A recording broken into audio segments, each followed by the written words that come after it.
ইতালিতে রোম মহানগর বিএনপির উদ্যোগে এক দোয়া ও মিলাদ মাহফিলের আয়োজন করা হয়েছে। দলীয় নেতাকর্মীদের অংশগ্রহণে অনুষ্ঠিত এই মাহফিলটিতে দেশনেত্রী বেগম খালেদা জিয়ার সুস্থতা, দীর্ঘায়ু ও দ্রুত আরোগ্য কামনায় বিশেষ দোয়া ও মোনাজাত করা হয়।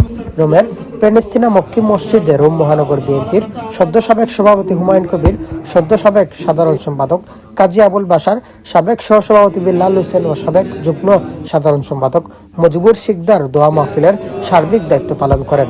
অনুষ্ঠানে বক্তারা বলেন, দেশনেত্রী বেগম খালেদা জিয়া দেশের গণতন্ত্র পুনরুদ্ধার, মানুষের অধিকার প্রতিষ্ঠা ও জাতীয়তাবাদী চেতনাকে সুসংহত করতে আজও প্রেরণার প্রতীক।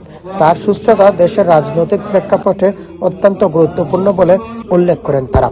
মাহফিলে ইতালি বিএনপি, মহানগর বিএনপি ও ইতালি যুবদল, বাংলাদেশ জাতীয়তাবাদী সাইবার ফোর্স নেতাকর্মী সহ বিভিন্ন শ্রেণী পেশার প্রবাসী বাংলাদেশিরা অংশ নেন। ইতালি থেকে মিনহাজ হোসেন।